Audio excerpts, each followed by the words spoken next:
Locations in the comments, folks. Y'all coming in, give me your locations in the comments. We're going to get started in a moment.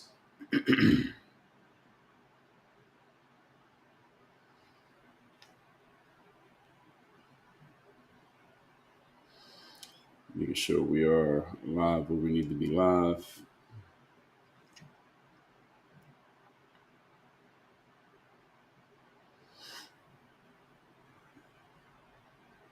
As y'all coming in, shout yourselves out. Give me your locations in the comments. We'll get started in a moment.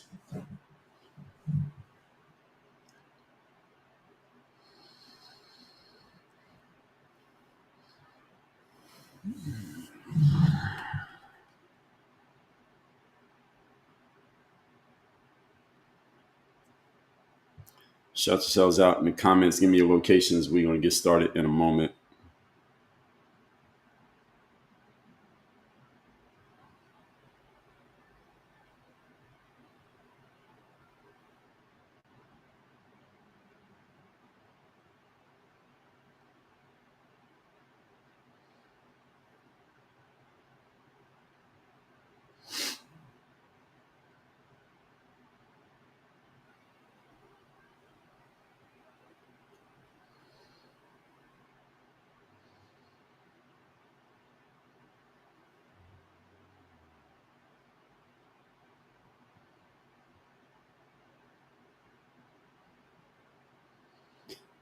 Locations in the comments here, folks, and we'll get started in a moment. We are talking here today about the layoffs that are happening allegedly, not allegedly, actually, that are either already happening or imminent to happen because of the government shutdown. As y'all are coming in, give me your locations. We are live on Rumble. Good morning, Rumble. Live on YouTube. Good morning, YouTube. We are live on X. I checked already. We are live on X. We are live on LinkedIn. Good morning, LinkedIn. Live on Facebook, Facebook/Work on Your Game University. My name on Rumble and YouTube and X and LinkedIn is at Dre All Day. We are live on Instagram at Dre Baldwin, and we are live on TikTok at Work on Your Game. Let me shout a few people out, and then we will get started with the topic here today. Let's see.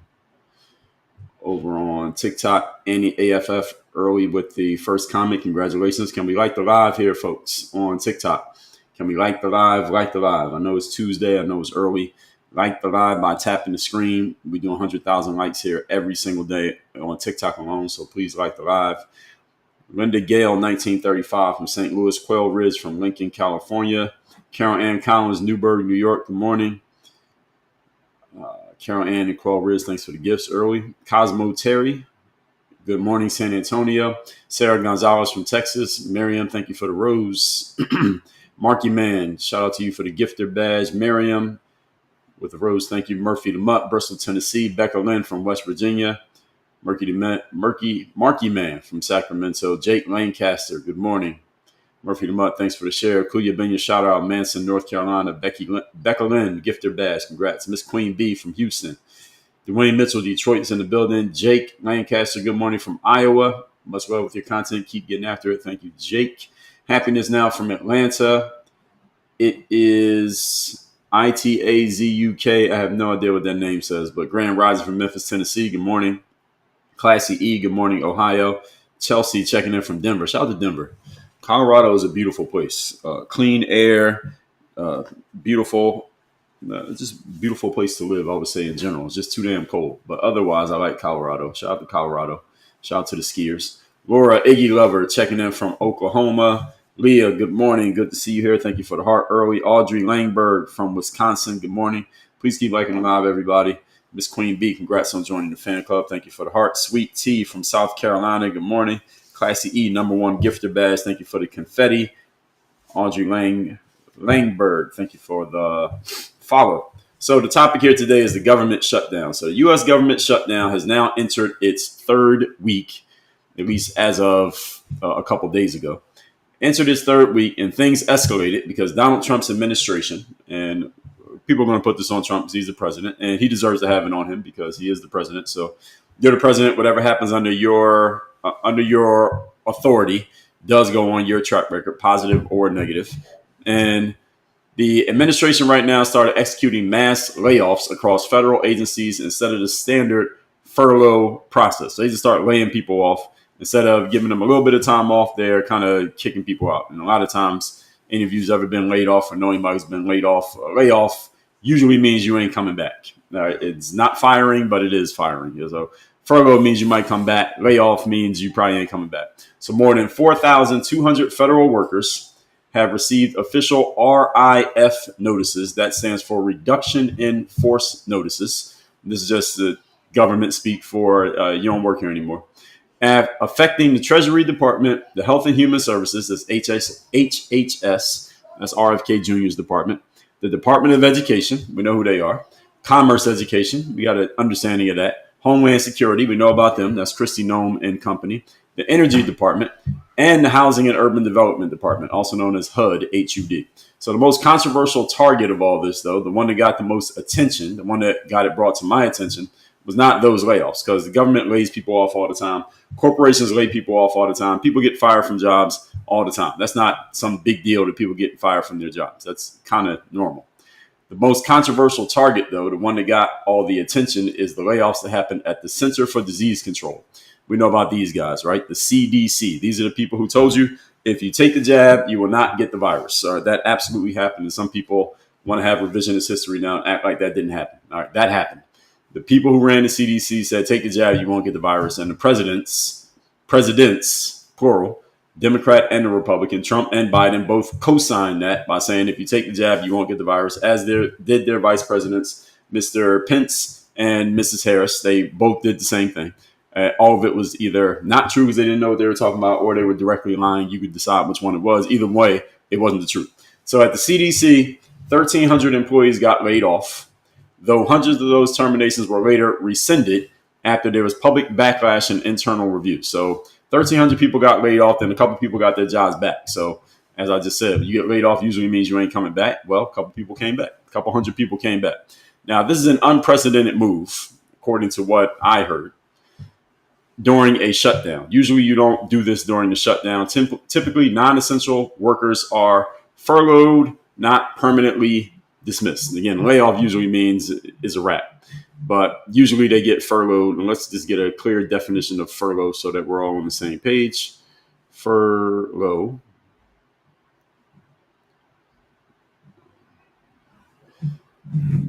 Furlough means the termination of employment termination of the employment of an employee or of a workforce, often temporarily. So as I already said, so we're all on the same page. Y'all know what that is. So furlough means you just basically you don't work here for a little while, but you're going to come back. Layoff means you don't work here for now until further notice, and usually there is no further notice, which means it's a wrap. It's over. So typically these people who are non-essential, they get furloughed, not permanently dismissed. Now they're getting permanently dismissed. Now, this is something that I talked about during the virus, speaking of such, 5 years ago. Y'all remember during the virus when maybe this happened with some of you, you were told if you're not an essential employee that you don't have to come to work and only the essential employees are coming to work. I said this back then because I had never heard this saying. I never heard that phrase before the virus happened when people were talking about essential employees. Essential employees are coming to work. Everybody else is not going to come to work. I said back then, if you have a job and during this virus, you are noted to be a non-essential worker, you are in a precarious position because your work is not essential. So if the job realizes that it can run without you because you're not essential, then that means they probably can run without you even after the virus. Maybe they can run without you during the virus, but then when the virus is over, well, they don't need you anymore because you're not essential. Any of you work at a job where you're deemed non-essential, you might want to get a different job. Or you might want to step up your role and your position and whatever it is that you offer in that job such that you are not looked at as a non-essential worker. Because if I have people working for me who are non-essential, well, what am I paying them for? Let me get rid of those people so I can save some money. And I can give all the money to the essential people, whoever the essential people may be. It's usually fewer of them, but they do more important work. So Donald Trump and his administration's officials, led by the OMB director, this man by the name of Russ Vought, V-O-U-G-H-T, they argue that the layoffs are necessary to cut waste and force Democrats to negotiate funding. So this is his argument. And again, this is government speak. So is he telling you the full truth? Of course not. He doesn't have to tell you the full truth. We elected these folks, so they kind of tell us what they want to tell us. They tell us what they want us to know, and that's pretty much how it goes. And he says the layoffs are necessary to cut waste. So this sounds very reminiscent of the Elon Musk era of Doge, cutting waste, forcing Democrats to negotiate funding, which I guess he's sticking this out as a way of saying that if Democrats negotiate funding, maybe we will hire these people back. Maybe we'll never have to fire them in the first place, according to him. Now, critics, unions, and even some moderates say the firings are political purges aimed at Democrat-oriented, quote-unquote, staff. That the people who got fired are basically Democrat-oriented people who lean to the left. Maybe they are. And I say that's not that bad of a thing necessarily. I mean, it's just a thing. It's not a good thing. It's not a bad thing. It's just a thing. Why? Because Donald Trump is MAGA. It's not really Republican, but let's say he leans more right than he does left. And if you lean to the left and the new boss leans to the right, well, you might end up getting fired. I played college sports. In college sports, when a new coach comes in, some of the players who were there the year before under the old coach, they don't survive into the new regime. Why? Because the new coach wants new players. They want to bring in their own people. And if you've ever worked at a corporation where the boss gets fired, the CEO gets fired, they often, with them, take some of the other people, they get fired too. The people who are working under that CEO, because a new person wants to bring in their own leadership and their own support staff to go along with them and implement the new regime, whatever that new system is going to be. So this is not some tragic thing. Maybe tragic probably on a personal level for the people who got fired, but this is not a tragic thing in general because this happens all the time when new leadership comes into a place. Now, lawsuits have already been filed. And again, those of you who haven't heard me talk about this, just because somebody filed a lawsuit does not mean anybody did anything wrong. And damn sure doesn't mean you're going to win. So lawsuits have already been filed. Some Republicans warn that the long-term damage to morale, institutional knowledge, and basic government function could be severe. And I say that is just government talk. That means absolutely nothing. But we're going to talk about what some of the other ramifications of this behavior is here today. With all that background in place, please like the live, folks. Let's get up to 20,000 likes. Let's get the likes up. Let me pull out the soundboard here for when we want to get more likes. Have some more chicken. Have some more pie. It doesn't matter if it's boiled or fried. For those of you who don't know me, my name is Dre Baldwin. Many know me as Dre all day. Former 9-year pro athlete, author of a few books, on a few TED Talks, and run this company called Work on Your Game Incorporated. Our focus over here is to help you take that 85% of communication that's nonverbal and master it such that most of the work is done before you lift a finger, before you speak a word. Understand that unconscious bias and the way that people prejudge you and make snap judgments about you before they know anything about you is a real thing. It is baked into 6 billion years of human evolution. You cannot undo it. You cannot untrain it. Therefore, instead of fighting against it, what you need to learn how to do is to master it such that it is working for you rather than working against you. That's what we help people do, amongst other things, because that trickles down into your personal relationships, your communication, your business, and your everyday life. You want to learn more about working with me directly, just text the word POWER to the number that you see in my bio. The number is 305-384-6894. I'll tell you more about that later on here today. Now, let's get into these points, and then we'll open the floor up for commentary after I get through my points.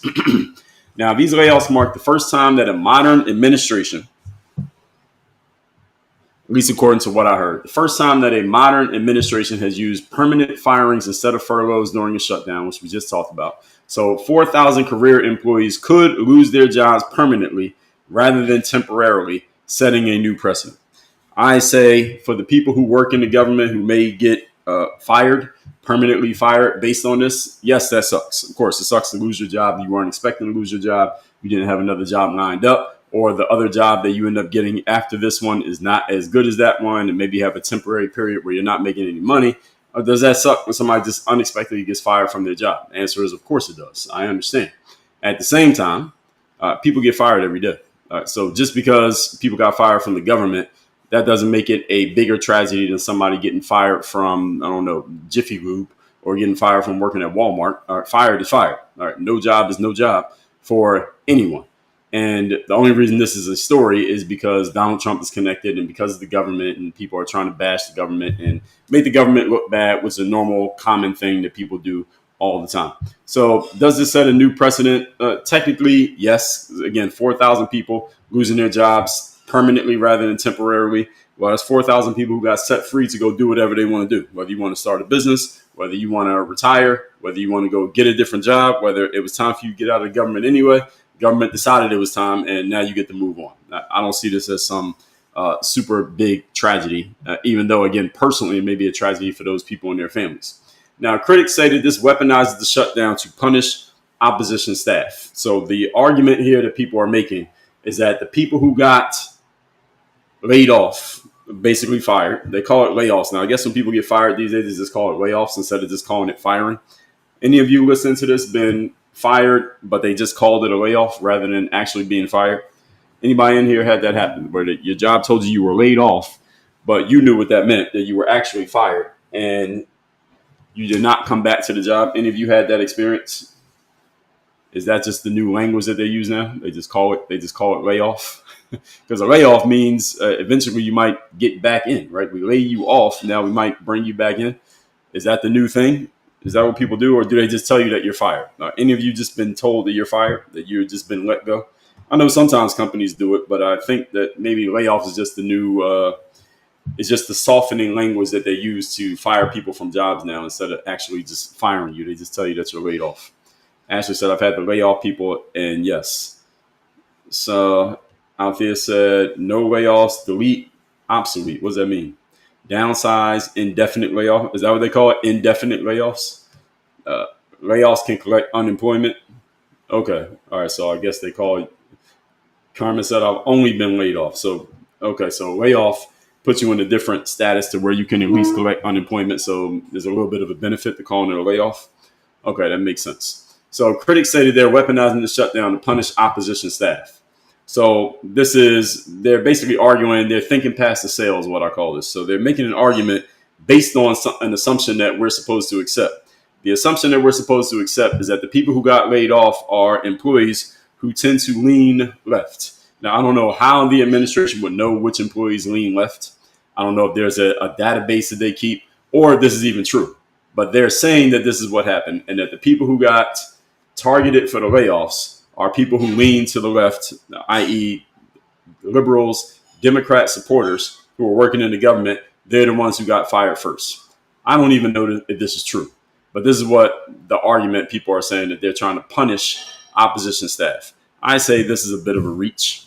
I say if you're going to get fired, you're going to get fired. And if you're an essential employee who provides an essential job and you work in an essential role at a business, you're going to keep your job no matter what. You could be the staunchest Democrat in the room, but if you're the most valuable employee, even if the boss is a Republican, you're going to keep your job. So I don't even buy this, but this is what some are trying to say because, of course, it's Donald Trump, and we all know how that goes. Now, they say Trump and his allies have publicly spoken out about removing Democrat-aligned bureaucrats, which has fueled accusations of political targeting. Okay. Let's assume that all this is true. Okay. So let's steel man this argument that Donald Trump and his team don't want anybody Democrat aligned, any bureaucrats working in their administration. So when they finally got a chance and or an excuse to get rid of these people, such as this government shutdown, they can cite, hey, we're trying to save money. So they fired these people, and they start by firing the Democrats rather than firing the Republican workers. Let's say that all of that is 100% true. My response is, so what?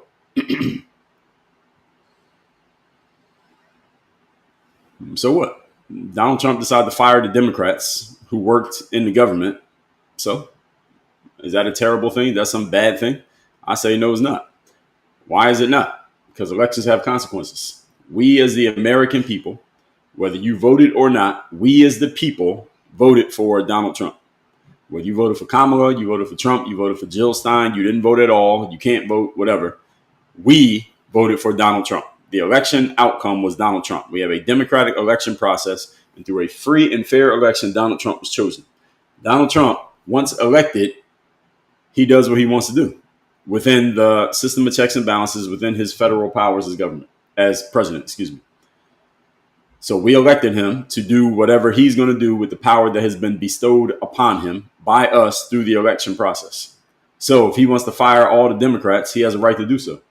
And if the next president who comes in, let's say the next president is Gavin Newsom or Kamala Harris, they can come in and they can fire all the Republicans and bring the Democrats back if that's what they want to do. And why is this okay?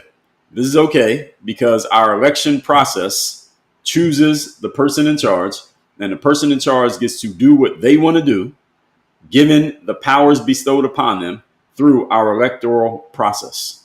So if Donald Trump says, this is what I want to do, he lays out his plan, and then he gets elected.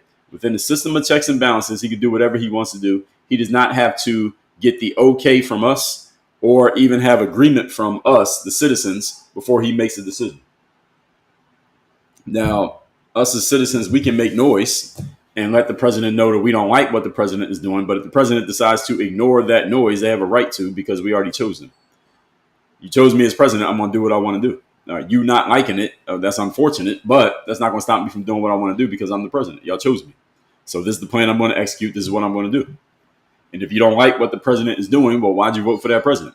You may say, well, I didn't vote for that president. I voted for the other person who lost. Well, you still voted for them because there wasn't enough of you to vote for the other person and get them to win. So that person won.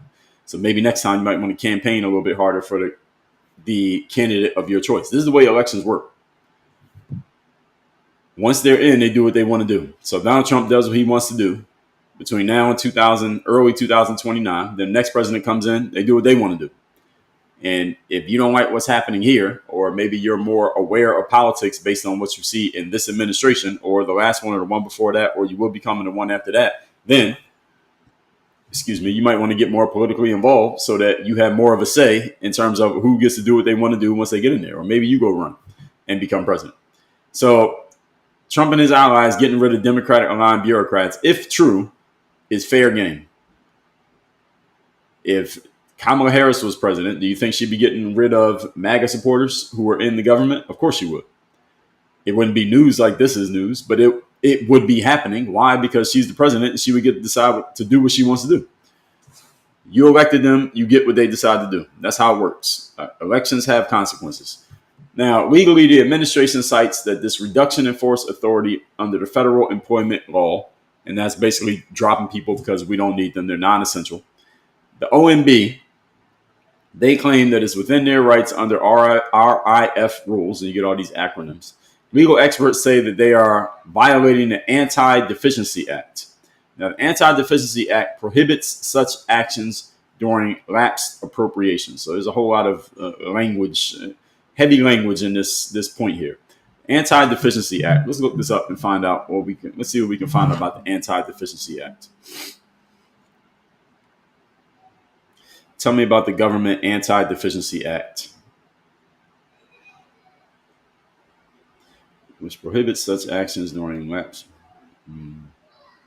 Which prohibits using the RIF during lapsed appropriations.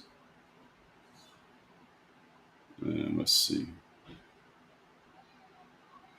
It prohibits. I'm going to Chat GPT for this one so we can get a better explanation of what the Government Anti-Deficiency Act actually does. And it says it prohibits using the RIF during lapsed appropriations. So let's see what they say. So we have better context as to what this means. So this becomes more of a legal back and forth. Okay, you can do this, or we can't do that. And then this becomes a lawsuit and or people posting on the internet saying that this person's violating, or they're going on TV saying that you're violating this, you're doing this wrong thing. And this becomes really a battle of headlines, who can control the narrative and control the frame the best. We all know the answer to this is always going to end up being Donald Trump. They've controlled the frame for the last 10 years. But let's see. So the Anti-Deficiency Act is one of the cornerstone laws of U.S. federal fiscal management. I've never heard of the Anti-Deficiency Act. Any of you ever heard of it before? I never heard of it. Anti-Deficiency Act dates back to the late 1800s and is codified in 31 U.S.C. 1341, 1342, and 1517. In simple terms, Anti-Deficiency Act prohibits federal agencies from spending money or incurring obligations that haven't been appropriated by Congress. In other words, agencies cannot spend or commit to spend funds before Congress says okay. They cannot accept voluntary services, and they cannot exceed the amount that Congress has allocated. So violating it can trigger administrative or even criminal penalties for federal employees or officials. So the Anti-Deficiency Act says federal agencies cannot spend money or take on any obligation that has not been okayed by Congress. You got to get Congress's okay first before you spend money. Now, what these people are saying, some are saying that this firing of this reduction in force firing by the government, the Trump administration right now, is violating the Anti-Deficiency Act. But this doesn't quite add up because the Anti-Deficiency Act is about not taking on more obligations financially than Congress has given okay for. But what the Trump administration is doing is reducing obligations by firing people. So let's go further and find out what's happening here. Now, during a lapse in appropriations, okay, that's the government shutdown. So here's the context as to why this matters. When Congress does not pass a funding bill, that's the reason why we have a shutdown right now. For those who don't understand, the reason there is a government shutdown right now is because Congress could not agree on the funding bill. Basically, the money that they're all going to make and how we're going to spend money. And basically, Congress decides what to do with all the money. They couldn't agree what to do with the money, so they shut down. And the reason why they couldn't agree is because the Democrats, though they are a minority in Congress, they still have to agree in order for things to move forward. So when the Democrats say that the Republicans are shutting down the government, that's not true. That's a lie. It's a lie by omission because if the Republicans because they say the Republicans have all the power. They control the White House. They control the House of Representatives. They control the Senate. They are the ones shutting down the government. And people who don't think, listen to that and think that that must be true. Well, that doesn't make any sense for a couple of reasons. First of all, if you buy the concept that the Democrats are pushing that the Republicans control everything, so any shutdown must be because of them, well, then the very next question doesn't make any sense. If they control everything, why would they just shut it down? It doesn't add up. They can just do whatever they want to do, which is just operate regardless of what the Democrats think. But they don't do that. Yes? I need help to make a boulder. And I can't make it by myself. Okay. You want me to help you? Yeah. I can help you, but I'm in the middle of my video. Can you bring it in here and I can help you do it? Yeah. You going to bring it in here? All the stuff. Yeah. Is it a lot of stuff? Yeah, it comes to so many stuff. All right. Bring it in here. Let's see if we can make it happen. So we're going to build a bulldozer, allegedly. Let's see how many pieces there are. Anyway, continuing. If the Republicans control everything, then why would they shut the government down? They might as well just do whatever they want and just run roughshod over everybody. They can't do that. The reason why is because the system of checks and balances is so designed that the Democrats have to participate in the billing and the funding decisions in order for things to move forward. So when the Democrats say the Republicans are shutting everything down, they're lying to your face, assuming that you don't have the logic to think even two steps past what they said and understand that that doesn't quite add up and doesn't quite make sense. The government shutdown is because both sides won't agree to something. The Democrats are eventually going to have to cave because they don't have the power to not cave. But that's what's happening when it comes to the shutdown in general. So Congress failed to pass a funding bill. Now agencies enter what they call a lapse in appropriations, meaning right now all these government agencies technically they don't have any money. This is the reason why people are getting fired.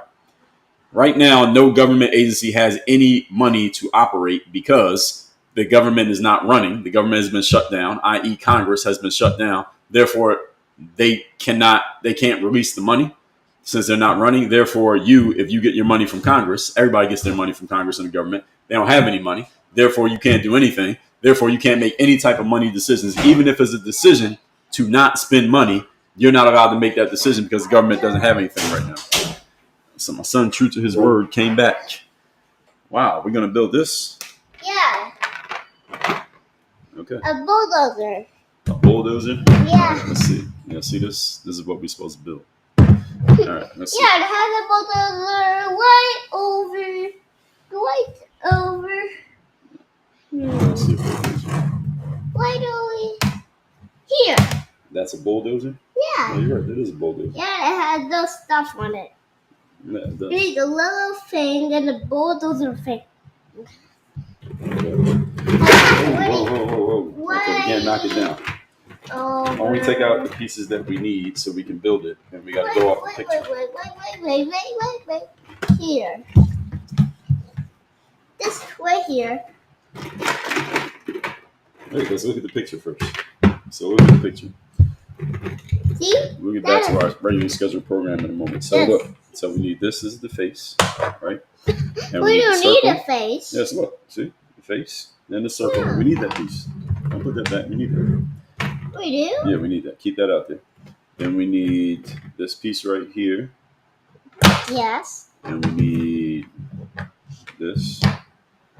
Sure. We need a square like this. Then we need the wheels. 1, 2. It says 2 right there. Huh? Yes, it does say 2. Yes, that's a different 2. That's the 2. That's my clock, my timer. Oh, I'll get that. Okay, you get the 3. We need one more. Here.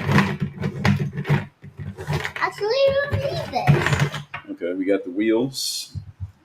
Then we need the piece on the bottom. This looks like this one. Green? No, not this one. Huh? I don't see the. Oh, here's the bulldozing piece right here. Yeah. Okay. And we'll use a piece like this. I think that's all we need. Okay. Yeah, and we don't need this. No, we do need that. But this is. You remember we built it with a face? Yeah, we're gonna do it right now. Okay, make sure they stay up there so they don't fall on the floor. Okay. Now I'm gonna be talking while we're gonna build. Okay. Yeah. All right. Now back to what I was saying. Now with this lapse in appropriations, that these agencies legally don't have any money to make any decisions, whether that is spending money decisions or dropping money decisions, like protecting life, property, national security, can't do anything. So that's why people get all excited about government shutdowns. So that means federal workers get furloughed if they are non-essential. They get sent home and they don't make any money. So you can't work, but you come back. Only if you're an accepted employee, those whose work involves safety, protection, or continuity can keep working, also known as essential workers. Only essential people can work. They don't call them essential. They call them accepted.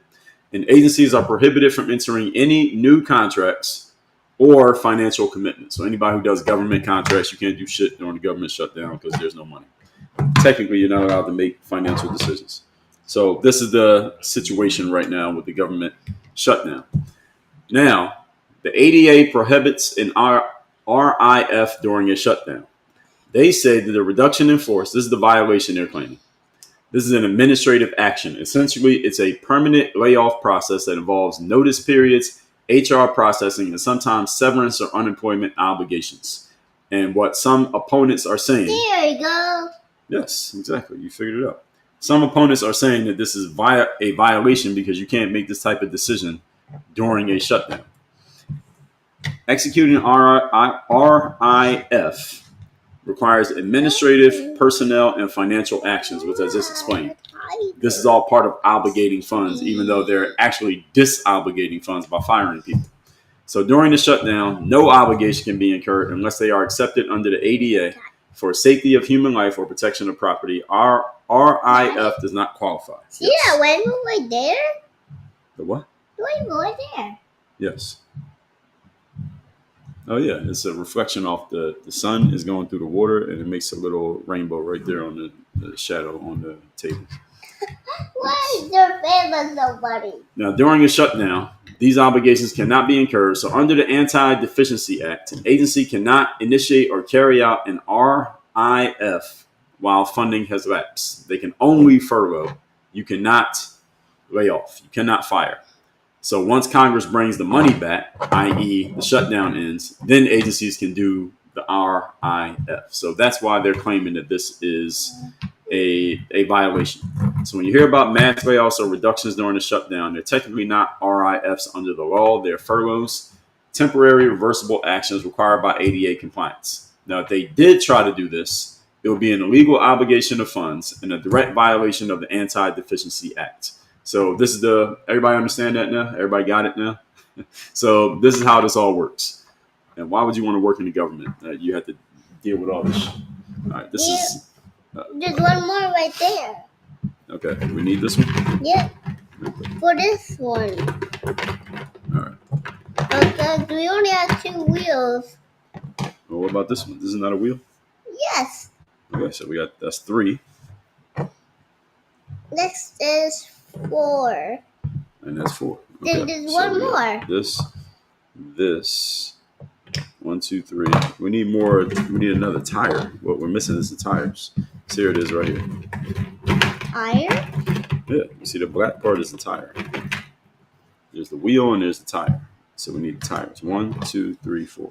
You see? 5, 4, 6, 7, 8. Now we got those. Now, so they're saying this is a violation of the Anti-Deficiency Acts. You can't do this during lapse appropriations. And according to what I just read, this actually might be true. So if you work in the government and you got fired this week, then you might get your job back. Because it sounds like they are violating the Anti-Deficiency Act. But I don't know. There's probably more context that I did not gather that we're not talking about here. Now, federal unions have sued to block the layoffs, which they should. This one? Yeah, we need that. They have sued to, so we need the picture. Where's the picture of the bulldozer? All right, so, okay, I see. So now this connects to this. Okay, you were right. You understand this. My son understands these toys better than I do. You were right. We need that other piece. Yeah. Okay. Okay, so we need this piece. That's what we need, right? Now, they are blocking the layoffs, trying to block the layoffs. They argue that these mass firings mid-shutdown violate due process and federal labor law, and I think they have a case here. Now, groups like the American Federation of Government Employees, did not know that group existed, but the American Federation of Government Employees, they are leading the legal fight, and they should. If you work in the government, I would want this association trying to keep my job too. So shout out to the AFGE trying to keep people employed. Now, Trump's base views the layoffs as long overdue draining of the swamp. So this is a part of the draining of the swamp. Everybody remember draining the swamp, right? From 2006, the swamp. You know what the swamp is? Where? In the government. The government has a swamp. Where is this one?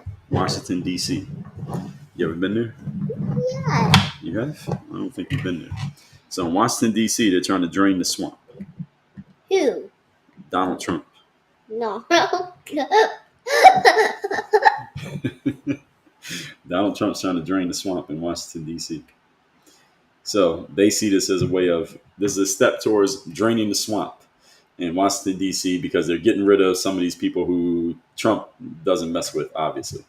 Now, if this is a move to drain the swamp, any of you Trump supporters see this as or MAGA supporters see this as a draining of the swamp, I understand, because the swamp in Washington, D.C., I talked about this especially a lot during the time of Elon Musk. Is this even? Wait, it's not even. That's why the wheels aren't turning. I talked about this a lot during the time of Elon Musk, that the draining of the swamp is necessary because there's a bunch of people in the government collecting checks every day who are not actually doing anything useful, not anything essential for the people, but they're collecting a check and they have a job and they probably have some power to make things happen. And this is a long overdue excuse that the Trump administration is using to do it, is now we got this government shutdown, let's get rid of it. So they see this as a trimming of bloated government, enforcing fiscal responsibility on Washington. This I agree with. Why? Because Washington uses a whole lot of our money, our taxpayer dollars, inefficiently, ineffectively, and is not really helping us. So let's see where that goes. That goes on the front. Yeah, you got it right. Okay. There. Right. So you already know how to build this. Why did you what come about in? This? Wait, why did you come in here and ask me for help if you know how to do it? I don't know. You already know how to do it. You're doing it without me. So we put this on here. And we put this piece on top of it like this. Then this wheel, right here. Yes, that wheel goes back on here. And then we put this on here. Put that wheel on there. Where's the face? Get the face right there. And put the face in there. They don't need this. Uh-oh. No, we do need that. Look at the picture. You see? No. Don't you see the face on there? Be careful so it doesn't hit anything. We're almost finished building our bulldozer here. So this goes on here. Like Silly. Now we need that face. Can you pick that piece up that fell on the floor? Put that piece right there. Bring it over here so we can put it on there. All right. So now we got this and this. So this is our bulldozer almost complete. So we got this. Now, should we put this piece next? No. What goes next? Then that goes on. This part goes here. Where? Here. Okay. So this goes where? Up front like this? Yeah. How's it go? It looks like here. I don't think it's going to fit there. I think the best way to make it fit is to go here. And let's see, we put this here. We don't need that. You don't need the blue piece? No, we just need a green piece. Okay. So we put the green piece like this. All right. And then look, we put the red piece like this. And we put the face in there like this. And there it is. Bulldozer. No. No? You don't want the face? No. Okay, so now you got the bulldozer. Done. Oh, the wheel came off. Why does it keep coming off? I don't know. The way this is designed, it comes off very easily. It slips off very easy. So let's put that here. And then we'll put this piece right here. There you go. Bulldozer. Are you happy? Why? The wheel's not turning. You're right. They're not turning. I don't think they're designed to turn. They're not supposed to turn because when they're inside here, they don't turn. Yeah, you remember the Yeah. wheels were turning when they were on the couch? Yeah, but that was a different toy. They sold you a bill of goods here. They sold you on the idea that that's going to roll, but it doesn't actually roll. But the dual rolls. No, it doesn't roll. It's not rolling in the picture. It's just a still image. So they sold you the idea that this is going to roll, but it's not rolling. You see? It doesn't roll. It can't roll because the way it's locked in here, it can't roll. It's locked into the toy. These roll though, but the wheels themselves don't turn. Oh. But the They wheels sold you. They sold you the idea that it was going to turn, but it doesn't turn. just turned a little bit. Yeah, not the way you're expecting them. Okay, let me finish my points here. Okay. Now, the draining of the swamp. They've been talking about the draining of the swamp since 2015, 2016. If this is a draining of the swamp, yes. You have a bigger one. I can't see. Your hair is blocking my view. Right there. Yes. I see. All those pieces are in there, but we can't take all those pieces out because there's not enough space on my desk for all those pieces. You had to put that on the floor. But we built the bulldozers right here. Do you see? But how will I bring it all the way to the couch? Oh, actually, look. What? It rolls. We just have it backwards. So look. We are solving problems here, folks. We just figured it out. Why does the bulldozer piece keep getting off? Hello down there. When we put Hello down there. when we put the pieces this way, it rolls. Look. Now look. So we put the green on the inside and the blue on the outside. Look at this. It rolls. We solved the problem. What about this? Sorry. We put that on the front. Wait, make sure it's even. It's not even. Like this. Now we gotta. Now we got a bulldozer. I don't like this toy. This toy is cheap. It's not cheap. Yeah, it is cheap. This toy is not well made. Okay, so put this here. Now look. Look. Now it rolls. Now you got a bulldozer. Okay. If this is a draining of the swamp, again, I say this is okay. Why? Because Daddy? yes, Why are they making that spooky sound? it's just the wheels rubbing against the plastic. The rubber rubbing against plastic makes a squeaky sound. Oh, but why does this keep coming from? Because this toy is just made very cheap. This is just how it is. There's not really anything you can do about that. So hold it this way. If you hold it by the top, then it won't keep coming up. But then the wheels come off. This is just a cheap toy. I don't like this toy. I do. You do? Okay. Yeah. I say drain the swamp. Donald Trump told you he was going to drain the swamp. He got elected in 2016. Now he's trying to drain the swamp again. He got elected again in 2024. He is draining the swamp as he told you he was going to drain the swamp. There's nothing wrong with that. Now, operational fallout can be significant. HHS, CDC programs, they do disease tracking, immunization, outbreak response. They have already reported disruptions. Of course, they report disruptions. That's what they're supposed to do. They're supposed to make noise because they feel like something bad is being done, so they have to make it seem like some type of PR disaster. And hundreds of scientists and analysts were abruptly dismissed before later being... Where you going? Okay. Well, before later being reinstated. Now, the White House frames this as a negotiating tactic that J.D. Vance has warned. That's the vice president, by the way. He's warned the Democrats don't cooperate, then more painful cuts are coming. In other words, he's basically using an indirect approach to get the Democrats' attention. In other words, J.D. Vance is firing a bunch of people, or not J.D. Vance, the Trump administration is firing a bunch of people who work in the government, and they're telling these people who are getting fired and the media, the reason we're firing these people is because the Democrats won't cooperate with us. Because we know the main issue of the government shutdown, folks, main issue of the government shutdown is that the Democrats are trying to get health care for quote unquote everyone, Maxine Waters, as opposed to the Republicans saying we want to make sure there are rules in place that this health care can't go to people who don't have proper documentation. And the whole argument has been semantics here. Are they trying to give it to everybody or people without proper documentation or just one? And again, the Democrats are going to have to cave on this because they don't have the political power. And the Republicans can last longer than Democrats on this shutdown. Democrats are going to have to cave. And J.D. Vance is saying that as long as the Democrats don't cave and we're still in the shutdown, we're just going to keep firing people. And they're going to fire the Democrat supporters first. If they're firing the Democrat supporters, they should fire them first. Why? Because you're supporting the people who are in my way, so we're going to fire you first. The Republicans are playing the game the right way right now. You may not like what they're doing. You may not like the results of their outcome. But in terms of strategy, they're playing the game the right way. J.D. Vance said we're going to fire more people. And if they happen to be, this is just theory. Some are theorizing that they're firing Democrat supporters first. I don't know how you would know that. But let's assume that they're doing that. This is smart. This is smart strategy, what they're doing right now. They're playing a game of chess, 3D chess right now, and they're winning if the Democrats don't cooperate. So more painful cuts will be coming, again, probably the Democrats. Now, administrative chaos has ensued. Agencies are accidentally firing critical personnel and then hiring them back.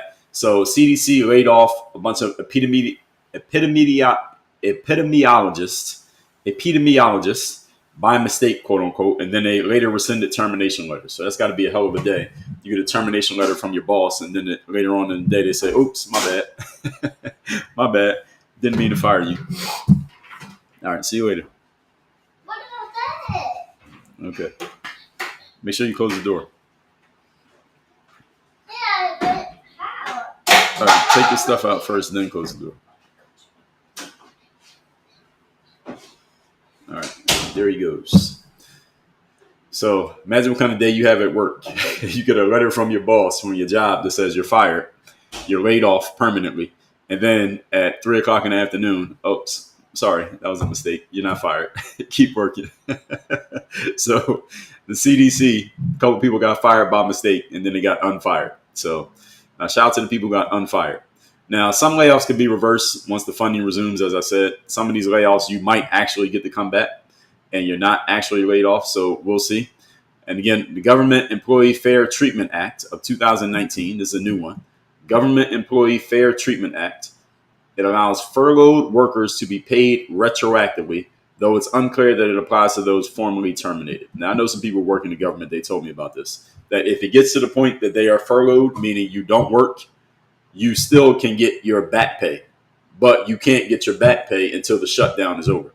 So imagine this government shutdown was to last for the rest of the year, and you can't work because the government is shut down. Eventually, the government tells you can't go to work. So you don't work half of October, all of November, all of December. They owe you that money. They owe you 2.5 months worth of money, but they can't give you the money until the government comes back to work. So you might not get your check until January. But what about Thanksgiving? What about Christmas? What about the gifts you got to pay for? What about the bills you have to pay? You don't get any money from your job, even though they owe you the money. They're not allowed to give you the money because Congress is shut down. Therefore, they cannot appropriate funds. All right, that's a screwed up situation to be in. Again, this is another reason why you don't want to trust the government, even if you work there. So if I haven't made a strong enough case for why you all shouldn't trust or lean on the government, I'm giving you another one here today. I didn't even mean to give you this point. Now, the long-term consequences that morale and trust in civil service may collapse. I say, how it should not have existed from the beginning. How many of you trusted or believed in the government before this, and now you lost it? Now you just now lost your trust or belief in the government? I didn't have any trust or belief in the government before this happened. So I don't think morale or trust in civil service collapsing, I don't think that's a thing. I think it already collapsed. I don't think it existed in order to collapse in the first place. Now, many workers feel politically targeted. And listen, if you pick a political side, you're going to be targeted. Welcome to the game. You pick a side politically, you're going to be targeted by the other side. Why? This is all part of the game. So it discourages future talent from entering government service. Talent? There's some talented people working in the government. Okay, I'll give them that. There are some talented people working in the government. I would, again, if you're asking my opinion, I would take my talents to the private sector where you have a higher income potential. You got a lower floor, but also a higher ceiling. You got a little bit more or a lot more independence, little bit more or a lot more freedom. I'd rather the independent space. I'd rather the open market, the private sector, the public sector. I'm not for the public sector, but everybody's not me. That's just my personal view on it. But you may look at things differently. All that said, folks, let's get into the commentary here, and I will see what we got. I think we're going to be coming over to TikTok pretty quickly. I don't see anything on YouTube, Facebook, LinkedIn, Instagram, Crespo Realty. Good morning. Good to see you in here. And let's just jump over to TikTok. Let's see what we got. Let's like the live, everybody. We got 68,000 likes. Let's get to 100,000. Maria, thank you for the hearts. Althea Francis said constructive dismissal. Is that new? That's another term. I never heard that one before. Keep on living for life. Said, love the people don't deserve the truth anymore. Yes, the people don't deserve the truth. People don't want the truth. People prefer a lie that feels good to a harsh truth. That's always been a human reality. Kay Marie says, is because they have no loyalty to the new leadership and constantly block and sabotage. Who's they? You talking about the Democrats? My Micah Lynn said, good morning. Listen to you every day now. Thank you.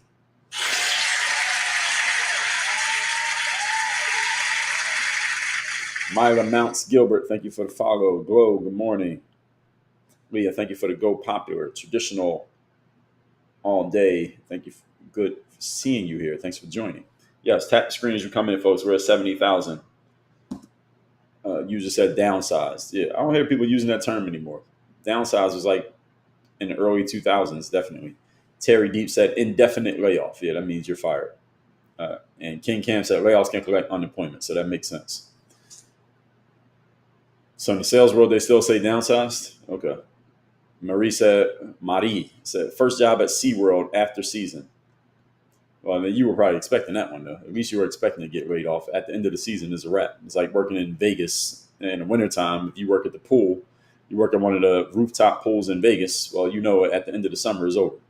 Summer's already over in Vegas.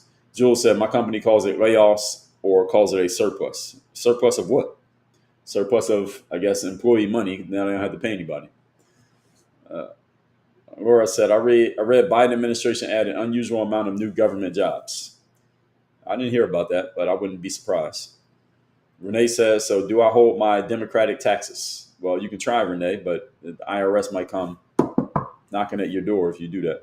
Richard Johnston 1 said, thank you for explaining it so clearly. You're welcome.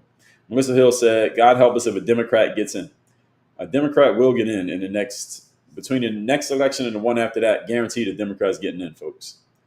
You're not going to see back-to-back Republicans. It's not going to happen. A Democrat will get in. I don't know who, but a Democrat is going to get in. Carmen Zenobia said, the Electoral College chooses, not us, really. Well, we choose by vote. Then the Electoral College follows what we chose, and that's how the president is chosen. Carmen, you get what I'm saying. We do choose the president. The Electoral College doesn't go against what the people decided. If the state of Pennsylvania, for example, votes Kamala over Trump, then all the electoral votes of Pennsylvania go to Kamala. If the state of Florida says Trump, then all the electoral votes of Florida go to Trump. That's the way it works. So we are still choosing. We tell the Electoral College what to do. The Electoral College does the will of the people, and that leads to the outcome of the election. Cat Daddy, thanks for the follow. Pam said, I chose him. Everybody chose him. Everybody chose Donald Trump. Again, even if you voted for Kamala, you chose Donald Trump because there wasn't enough of you to choose Kamala. So you chose Trump. By living in America, you chose Trump. Leah, thank you for the lightning bolt. Stone Cold said, he's cleaning up America, go Trump. Fair enough. Kuya Ben Sharal, thank you for the what's up. KS Priest, good morning. OLF, thank you for the share. Trisha said, never heard of it. I never heard of it either. Trisha said, figures over 200 years old. Yeah, I never heard of it before. Jammer said, man, how do you trim that stash so thin without cutting through it? Good job. Well, thanks. I use beard trimmers, beard scissors. Justin Fields after football. What does that mean? Man of Steel said they are labeled as non-essential employees. Non-essential equals non-necessary, time to go. Yes, exactly. That's what I said. If during the virus in 2020 you were labeled non-essential, you should start thinking about your next career options because clearly they don't need you. If they call you non-essential, you're not important, which means you're going to be the first one to go. Pam, thank you for the lightning bolt. Yeah, he needed some help. I helped him out build, but that toy is kind of cheap. There's so many toys out there these days.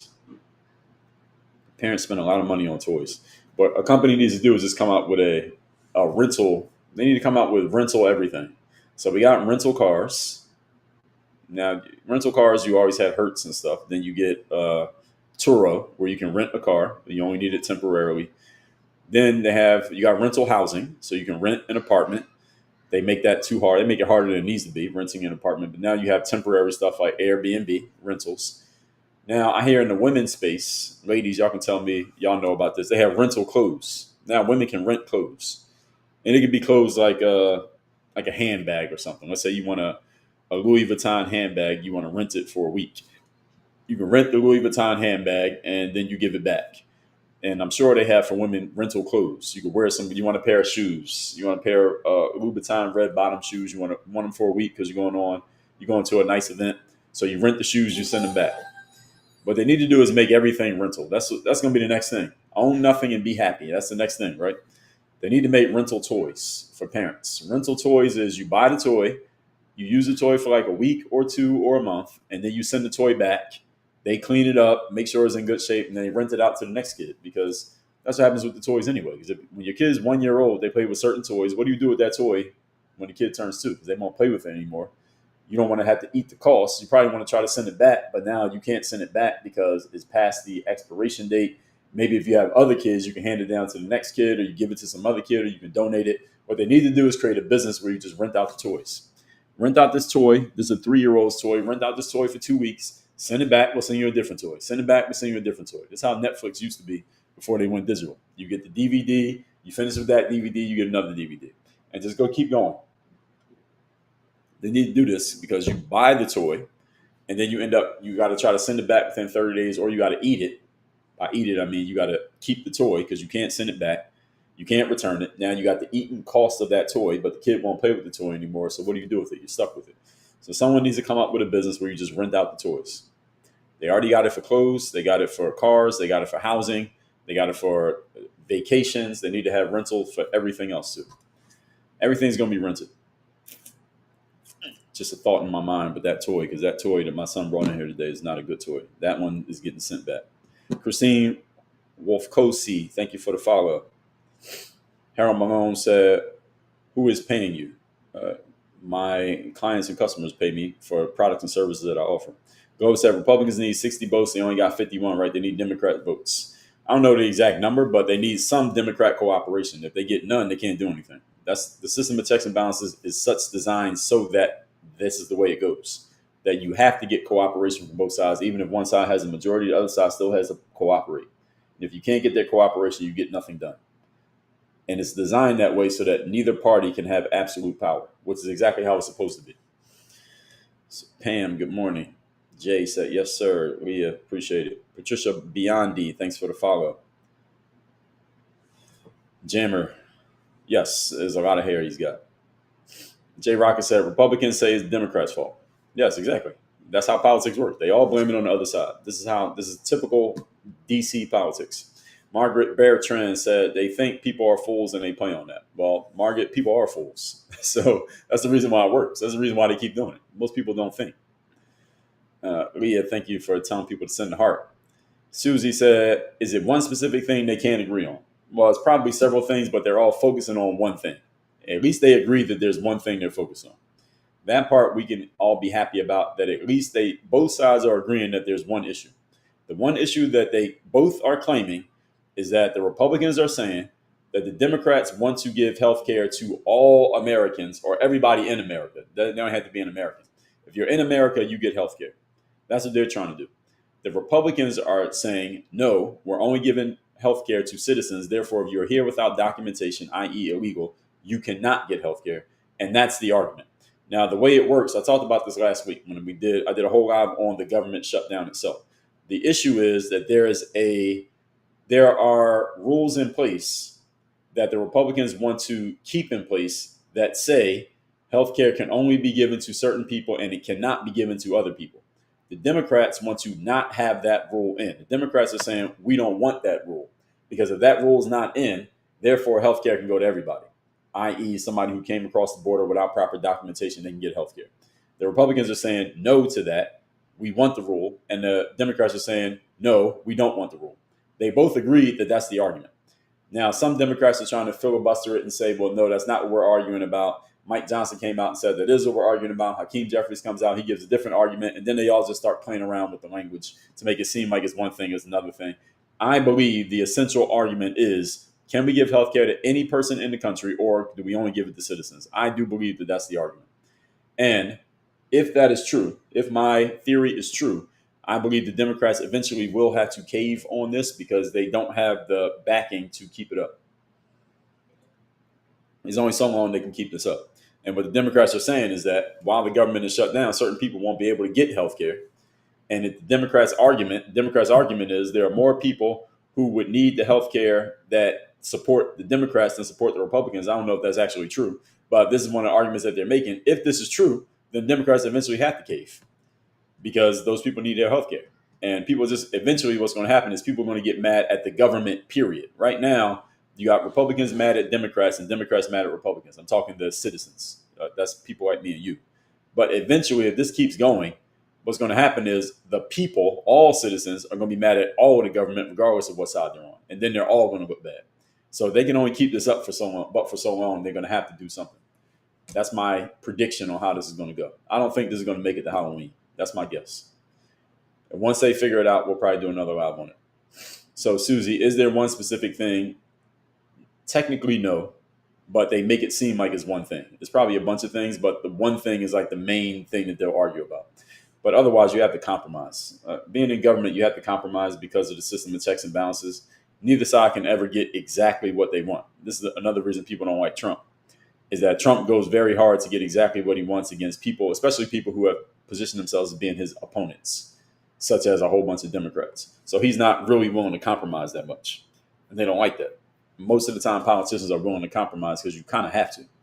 He's force feeding his agenda on people, and they don't like that. That's another reason why he gets so much pushback. Rick says IRS closed. I don't know. Classy said, your son said, Dad, keep your word. You're such a good papa. Well, thank you, Classy. Thank you. Yeah, that bulldozer, it was just a toy. The bulldozer we made, as y'all can see. The toy is just cheap. D, thanks for the follow. Margaret, appreciate it. Madi, thank you. Nickname, thank you. James said you can't say that word. And my son knows some profanity. He didn't get it all from me. He got some of it from Mom. KS Priest, thanks for the share.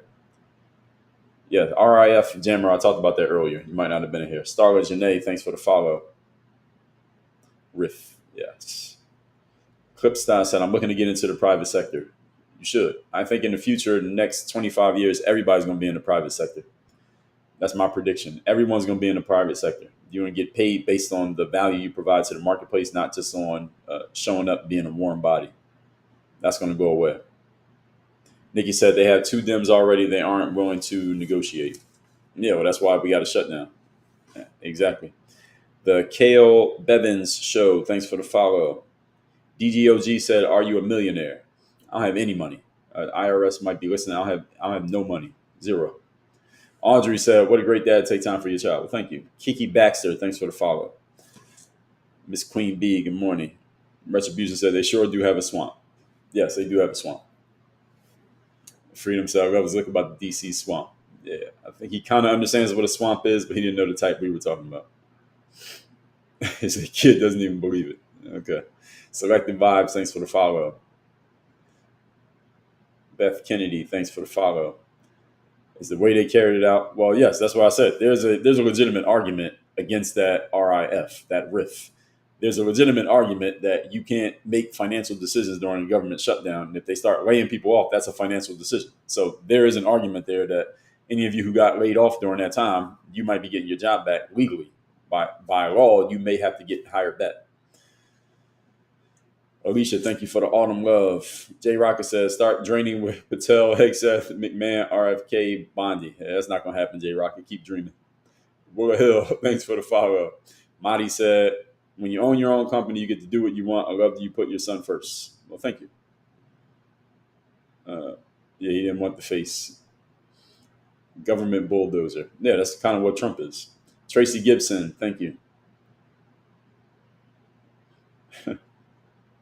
Boogie Down said I'm Windsor not. Jennifer, thank you for the follow. Yeah, basically, Jewel of the King. He got what he wanted. That was all he needed. That's correct. Starwood Janae said, I don't understand why it isn't Americans first in all situations. We are in debt and sending BS. Well, it should always be American citizens get stuff. The Democrats have positioned themselves, however, as the party of immigrants, even immigrants who don't have proper documentation. The Democrats have decided that they want to hold this position. I understand why they want to hold the position. It's not, part of it is, no, let me say it this way. Part of it is they want to bring these people into the country, fast track them to being citizens. When they become citizens, now they can vote. And when they vote, they're going to vote Democrat because Democrats are the ones who help them become citizens. That gives them they're trying to create more majorities, Democrat majorities in as many municipalities as possible so that the Democrats can push through their agenda over the next 20 to 50 years. This is a long-term play by the Democratic Party. All of this idea is multiplied by the fact that Donald Trump has positioned himself as being the exact opposite and saying, we're going to build a wall, enforce our borders, America first, and we're going to get these immigrants out of the country, especially, the undocumented immigrants out of the country. So it's a perfect storm of arguments between these two sides. So Democrats are going so hard to represent the immigrants, regardless of their legal status, that now they have no choice. They position themselves here, and now they got to keep riding that wave. They got to stay on that boat and sink with it if the boat sinks. Cedric said, the things that gets me is everyone needs healthcare. Well, Cedric, I agree. Everyone needs healthcare. That doesn't mean that if you're in a country where the law says you have to be a citizen to get it, doesn't mean you are entitled to it if you're not a citizen. And how did you get here in the first place? You don't have proper documentation. We're going to kick your ass out of here. So everyone does need healthcare. It depends on what type of healthcare we're talking. Not everyone needs the same level of healthcare. I, for example, I'm not on any medications, and I don't need anything from a doctor at this point in my life. Other people are on all kinds of medication, need to go to the doctor every month. So it's different levels to it. Well, Heck said, I like what they're doing. The Dems are holding things up, consequences. Yes, Dems are holding things up because that's what they have to do. This is part of the game politically. It's a whole game. Gina, thanks for the follow. Daryl, thanks for the follow. Starla Janae said, when we aren't in debt, let's help everyone. Until then, focus on ourselves. Well, Starla Janae, the unfortunate truth is all of us may be long dead and gone by the time the United States is out of debt. So as long as you're okay with that, then I'm okay with it. Echoes, thanks for the share. Need61 says, shouldn't be any different for layoffs like they do for the general public. Well, it is because it's the government. So the government can do things that the general public doesn't always have the resources to do. Let's say it that way. I mean, technically other people could do it, but they don't have the same resources.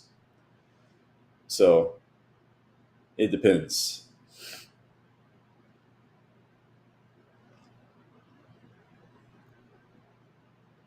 I lost my spot in the comments here. Catching up. Leah, thanks for everybody to keep tapping. K. Marie says, Trump haters, any Trump hater, they're on both sides who voted for Trump's agenda. Yes, we did vote for Trump's agenda. That is true. Two's gone. Good morning. Ms. B. Rex, thanks for the heart. Michelle, good morning. Nickname said, Riff is popular term as if the last few years least emotionally charged. Oh, so that's why they use it, because it just sounds benign. Ashley says, surplus that ZS and Associates recommended 2 years ago now sells the new structure. Okay. What's ZS? ZS and Associates. Who is that? Miss Queen B, thank you for the gifts and share. Jake Lancaster said, for the next election, in your opinion, do Democrats have a good front runner? Yeah, right now the two front runners are Harris based on the momentum of 2024 and Newsom based on his current momentum and the fact that he's a more polished politician. So right now, 2028 is still 3 years away. But right now, they're the top two. And I think AOC is looming. I do believe she's going to run. And I think she's gearing up to start pushing herself out there to get up there with them. Right now, she's lagging behind the two of them. She's number 3 probably right now, along with Pete Buttigieg. I think he's up there too. So I think they're the top 4. If I had to pick 2 right now, it's Harris and Newsom. And if they came down to a one-on-one, who's going to win, I'm gonna go with Newsom, even though it may be close. Right now, if it was today, it would be close because Harris still has a lot of momentum from 2024 working for her. It's been less than a year, and she's on a book tour right now, and she's out there, and she picked up a whole bunch of fans just by being the VP and by being the quote-unquote nominee after Biden dropped out. Just by that alone, she has a lot of fans. I don't think she has a lot of substance, but she has a lot of fans. Now, by this time next year, I think her boil is going to die down. By 2027, it's going to die down a little bit more. And by 2028, she might not even be in the top 2 anymore. But if it was today, she has a very good chance of winning the nomination. But I think if this was to go the next 3 years, well, it is going to go the next 3 years, I think Newsom will easily outpace her because he's a more polished politician. He's a better speaker. And running for president is a public speaking competition. And Kamala Harris is not good at public speaking, which is why she failed in 2019, is why she faltered eventually in 2024, because the more she spoke, the worse it got. And if she's going to run again, she's got to talk now for the next 3 years straight. She's going to fail. 2019, she spoke for about a year, failed. 2024, she spoke for 107 days, failed. So now she got to speak for 3 years. No way she can make it. So right now, my money would be on Gavin Newsom if I had to bet. Granny Catherine said, I was furloughed during the Obama time. From the government? Actually, I don't know where this toy is from, but probably. Nickname said, saw it on the main line in Philadelphia. You saw what? Ashley said, rental clothes. Daughter loves and was great for her during college. Most were brand new. Yeah, rental clothes is the next thing. Jen said, the problem with rental toys is that then you are encountering toys that weren't cared for.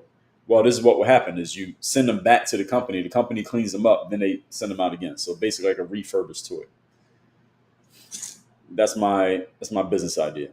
Jen said, like when Netflix had DVDs, because you got scratched DVDs because others didn't care for the disc. Well, if I got a scratched DVD, then you complain to Netflix and they reimburse you or they make you whole again somehow, some way. There's a business around fixing this. Nickname say you need to make more children in your family. That's a fact. Marky Man said toys are too cheap and don't last. Yeah, because a lot of them are made cheaply because they know the kids are going to beat them up anyway. Granny Catherine said we donate toys. Yeah, me too. But I'd rather spend less money and just send the toy back. What am I going to do with it? Classy said try Magnetiles. He has those. We got a whole room full of toys. The toys ain't in here. This is not the toy room. He has plenty of toys. He got more toys than he plays with.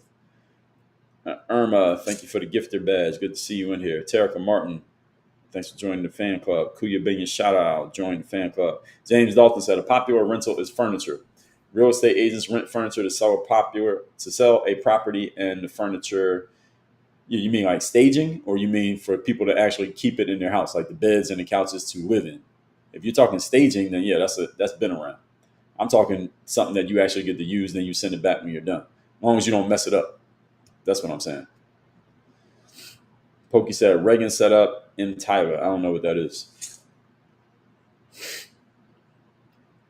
APRSB said, you are lying. That is not what the Democrats said. They know that insurance does not go to immigrants. I didn't say insurance. I said healthcare.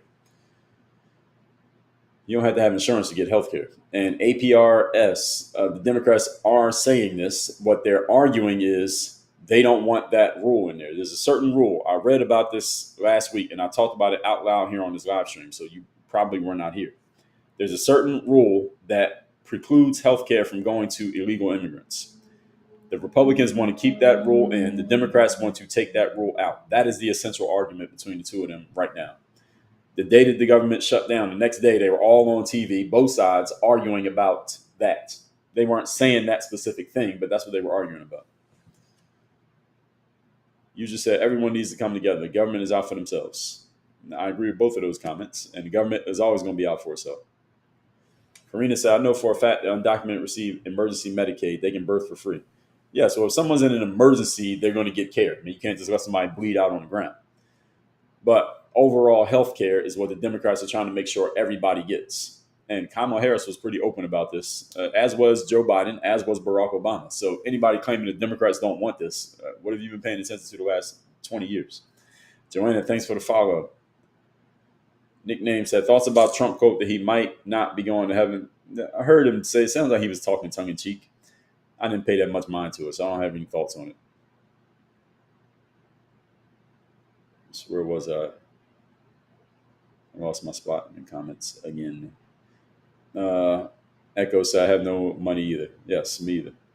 None of us have any money. Shy said, meeting Calvert today. What is one thing to say? Who's Calvert? I don't know who that is. I don't know what you can say. Yes, we hit 100K. Thank you, everybody. Ashley said, Dems are the party of keeping people victims and relying on handouts. I would have to agree with that. They have positioned themselves that way. I don't know why, but they have. D. Miller says a power play will not benefit us in healthcare because it's all going to illegals. Well, if they get their way. I don't think they're going to get their way. Freedom Rider says almost every nation has immigration laws. The few that don't are currently losing their nation. Yes, well, America damn near didn't have any during the Biden administration. User says it should always be America first, no matter what. I agree. Brittany said, as a Cali resident, hell no. Newsom, absolutely not. Well, I think Newsom right now, I believe he would win. I would bet on Newsom if I had to bet on a Democrat today.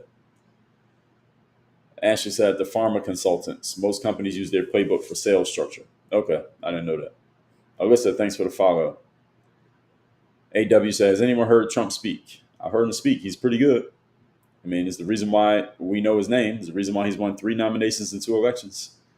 He must be doing something right. Let's see. My Micah said, my son breaks toys too easily. Rentals would not work with him. Yeah, see, the rental, you would have to keep the toy intact.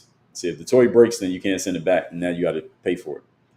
That's the way it works. Same way if you rent a car, if you put a dent in the car while you're renting it, you got to pay for the dent.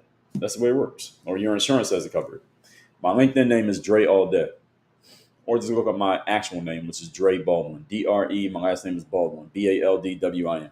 Christy, thank you for the Go Popular. Ashley said, illegals use the ER as their clinic, is then covered billions a year. I believe you. Tish, thanks for the heart. Elizabeth says, so illegals can get insurance for free, $199, free $99. Well, I have to pay. No, thank you. Pretty much. If the Democrats get their way.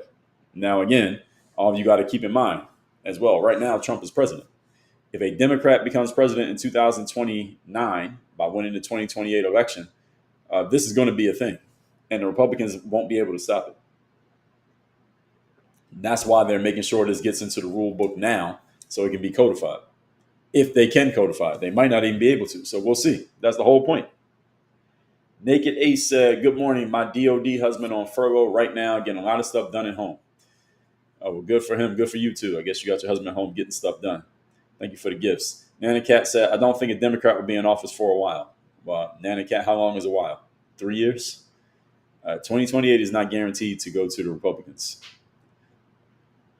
It also depends on what happens over these next 3 years of this administration. If people are happy with it, then they will happily, meaning the voters, citizens, will happily pass the torch from one Republican to the next. But if people are not happy in 2028, they will not pass that torch, and they'll say, all right, we don't like what's happening now. Let's try the other side and go back to the Democrats. That's the way it essentially works. If people are happy with what's happening in the moment, they will vote for the same party again. And if they're not happy with what's happening in the moment, then they'll vote for the other party. That's essentially what elections come down to. Presidential elections come down to that. Are we happy with what's happening now? Yes, keep that party. No, or keep that person. No, choose the other person. People weren't happy with what was happening in 2024. Biden got voted out. We got Trump. People weren't happy in 2020, mostly because of that virus.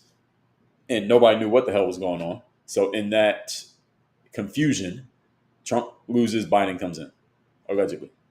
2020. We'll never know. But y'all get my point. Naked A says, NFCU offers interest-free loans for those affected. Okay, those who want the interest-free loan, NFCU has it. Patsy Barrow, thanks for the follow. Wifey Tits, good to see you in here. So we do these live streams Monday through Friday, 8 a.m. Eastern, ladies and gentlemen. Those of you who are watching for the first time, we do these lives Monday through Friday, 8 a.m. Eastern. I usually talk about a current event. Often it'll be something that's based in politics, but not always. Every once in a while, it might be a sports topic. Those tend to not be as popular. But usually it's some type of social topic or politically angled topic. I like talking about these things because that's the current event, is the thing that most people are paying attention to. And because everyone has an opinion on politics nowadays, ever since Trump came around, everybody has an opinion. I, like many of you, didn't pay much attention to politics until Trump came around, because when Trump came around, everybody was talking about it and you couldn't ignore it. So it became this everyday thing. Trump made politics into an everyday issue. So any of you who pays attention to civics and you care about what the government is doing and how it affects everyday people, you should be happy about Donald Trump. Even if you don't like him, you should be happy about him, because his presence made everybody start paying attention to politics. Because a lot of people were not paying attention, including myself, until Trump got involved. And now we just all hear about it simply because the media won't stop talking about it. And even everyday people keep talking about it just because he's there. Everybody has an opinion. So, Wifey Tips, good morning. Good to see you. Andrea Levitt Tupin said, so true. Good morning. Tish said, exactly. Thank you. Yeah, that's how it happens. So Trump has gotten everybody paying attention. So even when he's gone, it won't be as much attention. Let's say he leaves and J.D. Vance wins in 2028, or even Kamala wins in 2028, or Gavin Newsom, any one of them. It will die down a little bit, but there are a bunch of people who are now awake, not woke, but awake when it comes to politics, who now are paying attention to what's happening and know things that they otherwise wouldn't have known had Trump's presence not forced everybody to start paying attention to politics. So he got everybody involved. Even if people don't like Trump, he got you involved. And it said Trump came in and upset the apple cart. Yeah, he did more than that. Yes, he did. KP said that's a negative, sir. What do you mean? Is it negative that people are paying attention to politics, or what are you referring to? Leah, thank you for liking the live. Leah, thank you for getting everybody engaged here, liking the live. We're 122,000 likes. While I'm waiting for that response there from KP, so anybody else wants to jump in, want to get a free copy of my book called The Third Day, The Decision That Separates the Pros from the Amateurs. This book is all about how you show up and give your best effort when you least feel like it. I will give you a copy of the book for free. The book's free. Just cover the shipping. Go to thirddaybook.com. Again, the book's free. Just cover the shipping. Thirddaybook.com. This is my most popular book with professional audiences. And again, it's called The Decision That Separates the Pros from the Amateurs. This book is all about how you show up and give your best effort when you don't feel like showing up. When you don't feel like working, it's cold outside, it's hot outside, you're tired, your back hurts, you didn't sleep last night, things aren't going great at work, but you're supposed to do your job. That's the third day. How do you show up and how do you deliver on that day when the energy is not there? That's what makes a pro a pro. Why? Because as a professional, by definition, that means you're getting paid for what you do. And when you're getting paid for what you do, there's an obligation to do your job, meaning you have to show up even when you don't feel like showing up.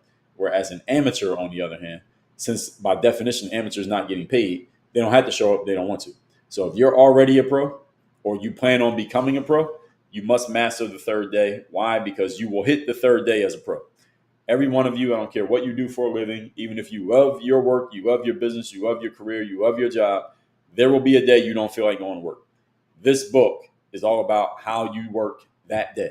That's what makes you a pro. Again, the book's free. Just cover the shipping. Go to thirddaybook.com. That's all spelled out. Third day and the word book.com. Or just text the number 3 to the text number that you see in my pinned comment or in my bio. We'll send you a link immediately to get that book. So Tammy B, thanks for the share. Let's see. Cybersecurity, Tom said, love your stuff, man. Been watching you since the basketball vids on YouTube. Shout out to people watching me since the basketball days on YouTube. Tammy B, for those of you who don't know what Tom is even referring to, back in the days from 2005 to 2015, there were two things I was doing. Number one, I was playing basketball professionally overseas. I played professionally in like 8 different countries over that 10-year span. And at that same time, I started putting basketball workout videos on this website called YouTube. All y'all know YouTube now, but this is before YouTube was YouTube.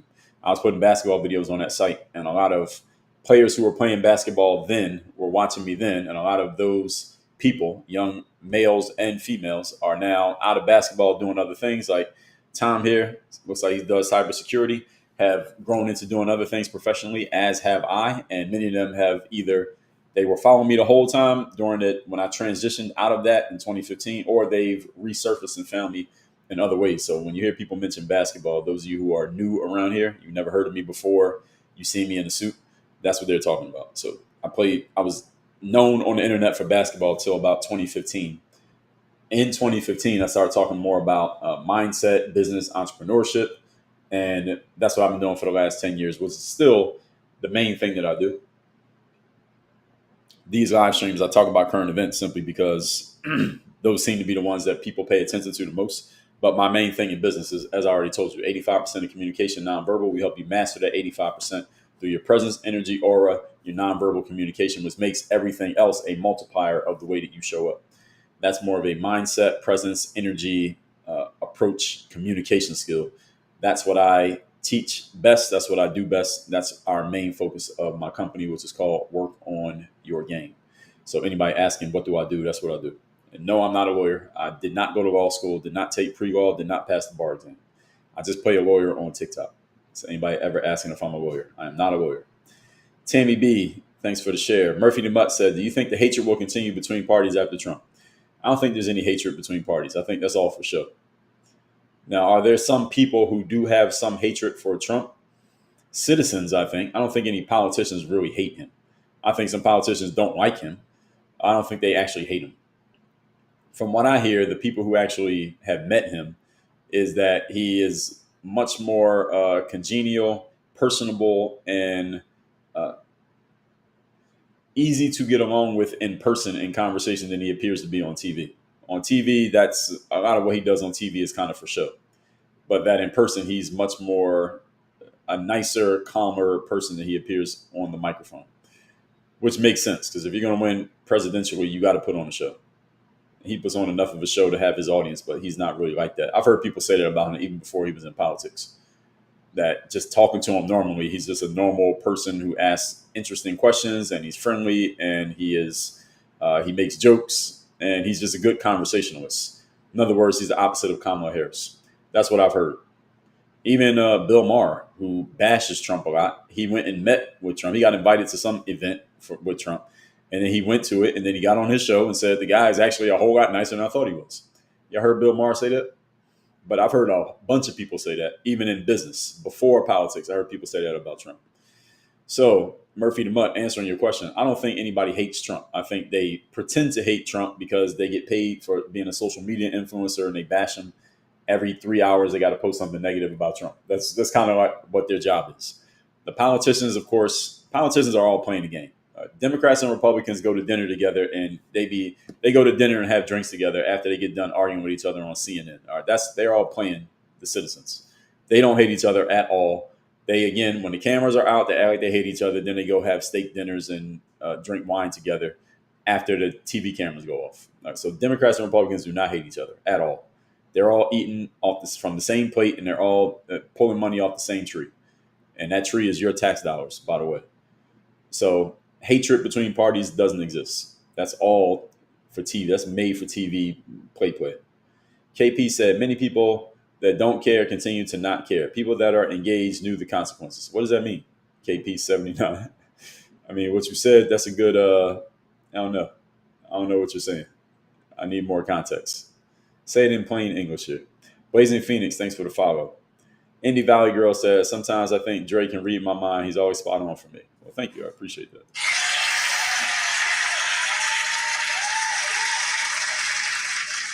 Google Pratt said he did stay at a Holiday Inn Express. Who are you talking about, Trump?